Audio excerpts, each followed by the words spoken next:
Bine ne-am regăsit, dragi prieteni. Ieri l-am văzut pe Elon Musk venind spășit,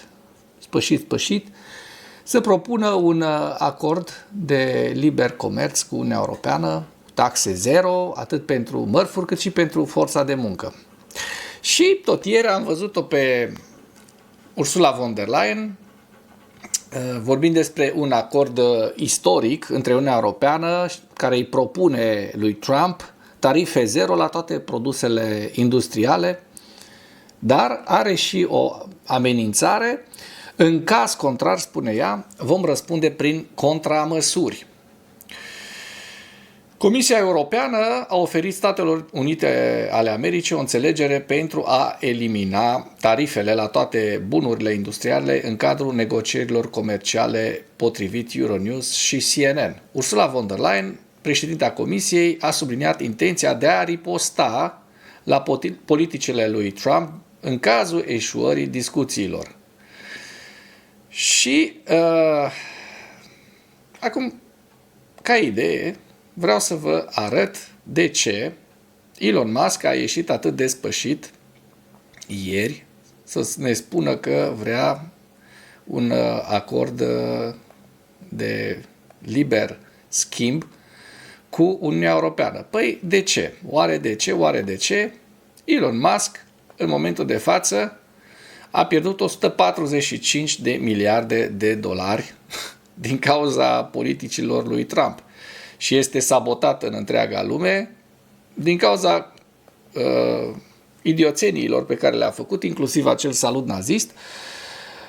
Cumpărătorii de Tesla sunt niște oameni din clasa medie sau chiar de sus, care nu sunt proști și nu acceptă toate tâmpeniile lui Trump, iar faptul că ei și-au cumpărat niște mașini de lux, mașini Tesla, nu înseamnă că o să continue să-l susțină pe acest Musk și să susțină Tesla până în pânzele albe. De fapt, ați și văzut, mulți dintre ei au tot felul de forme de protest. Unii și-au schimbat sigla Tesla cu altceva, cu Mercedes, cu BMW, cu tot felul de alte sigle. Alții chiar și-au incendiat mașinile, nu recomand să faceți așa ceva. Iar alții care dețineau și acțiuni la bursă au vândut rapid acțiunile știind că urmează un val împotriva lui Elon Musk. Elon Musk datorează foarte, foarte mulți bani, dincolo de faptul că, iată, la aici cu drujba, dincolo de faptul că a pierdut mulți bani pe bursă, el și datorează foarte mulți bani, pentru că, așa cum putem să vedem și din această informație, a ajuns în așa o disperare să-și vândă el lui compania. Deci a vândut compania X către XAI. Să-și vândă pierderea, pierderea dintr-un buzunar în altul. Datoria.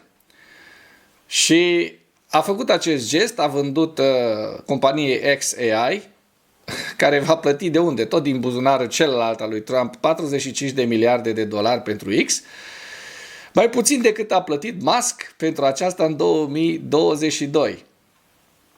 Da, ne aducem aminte că a plătit în jur de 60 de miliarde, nu? De dolari. Și Musk a scris pe contul său că tranzacția oferă X o evaluare de 33 de miliarde de dolari.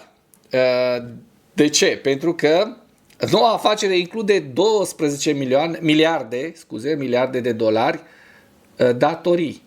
datorii către bănci. Băncile ce au făcut? Au scos la vânzare datoria. Au vândut datoria pentru fiecare dolar cu 0,85 între 0,85 și 0,90 de cenți. Atât de disperate sunt și băncile să vândă datoria lui Elon Musk. Și asta a fost motivul pentru care l-am văzut noi. Should move ideally, in my view, to a zero tariff situation, effectively creating a free trade zone between Europe and North America, and that would be that's what I hope occurs. Ia uzi ce zice asta. Sper că I hope that the United States Statele Unite ale Americii and Europe și Europa can establish a very close pot partnership. stabili un parteneriat We foarte apropiat. There's an alliance already, but I'm hopeful that there can be a Sper very că close relationship poate with fi o relație America and foarte Europe. apropiată între America și Europa. And I'm hopeful, for example, with the tariffs. Sper at că the end of the day, la finalul zilei it is agreed that tarifele both Europe and the United States should în move, Europa și ideally, Statele Unite ale in my view, Americii to a zero tariff situation, să ajungă la effectively tarife creating a zero, free trade zone between atât Europe pentru and North America. And comerț, cât și that would pentru be forța de muncă. That's what I hope Asta for. sper. Cum s-a ajuns după ce ne învârtea drujba, omul ăsta ne învârtea drujba, vă aduceți aminte, nu? Păi cum s-a ajuns? Pentru că au avut pierderi foarte, foarte mari, au ajuns la niște pierderi infinite, au ajuns în momentul de față Elon Musk să-și vândă sărăcia dintr-un buzunar în altul, pentru că își dă seama că X-ul deja este o companie terminată. De ce a ajuns Elon Musk așa de disperat? Păi de ce? A scăzut foarte mult compania pe bursă, atât compania asta X, fostul Twitter, a scăzut foarte mult și SpaceX-ul. Ați văzut că rachetele lui Elon Musk au început să explodeze la nici câteva minute de la decolare, deci afacerea merge prost și acolo. A scăzut și Tesla, pentru că și-a urcat în cap Europa și o bună parte din Statele Unite ale Americii, Canada, cei din lumea liberă, așa cum vă spuneam. Clienții Tesla nu erau niște oameni săraci, Tesla nefiind niște mașini foarte ieftine, și atunci oamenii care nu sunt foarte săraci sunt și inteligenți și din cauza acestui lucru Elon Musk a pierdut foarte mult și din piață și din vânzări. Ați văzut și în Italia s-a întâmplat ce s-a întâmplat, au fost arse 19 autovehicule Tesla, lucru cu care nu sunt de acord, trebuie să spun, pentru că orice boicot ai face nu poți să arzi, să vandalizezi niște autoturisme, dar asta s-a întâmplat, asta au făcut oamenii acolo, au început și protestele mari în Statele Unite ale Americii și astfel Elon Musk se vede într-o situație fără ieșire. L-ați văzut ce spășit ne propunea un acord de liber schimb, atât comercial cât și al forței de muncă, cu zero taxe vamale, zero tarife. De ce face lucrurile astea?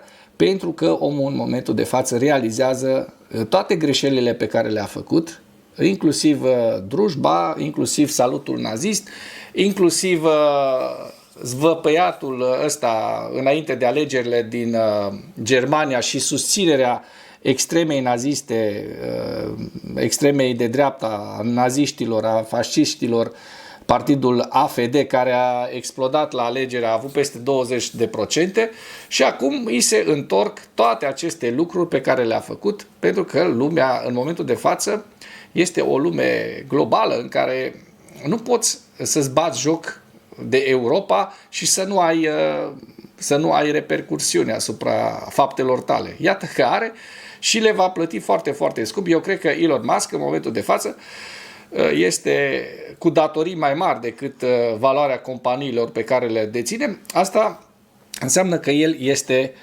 un bankrupt, așa se numește cei care ajung să aibă datorii mai mari decât ceea ce dețin. Și, din păcate, omul ăsta avea tot viitorul în față, avea o afacere, niște afaceri foarte, foarte mari de succes. Acum îl vedem cum cere pace economică și zero taxe. După ce asta a fost tot ceea ce a produs numai ură în spațiu public, a produs numai reacții, revolte. Eu ceea ce spun, pot să spun, dacă semeni vânt, iloane, eleroane muscă, culegi furtună.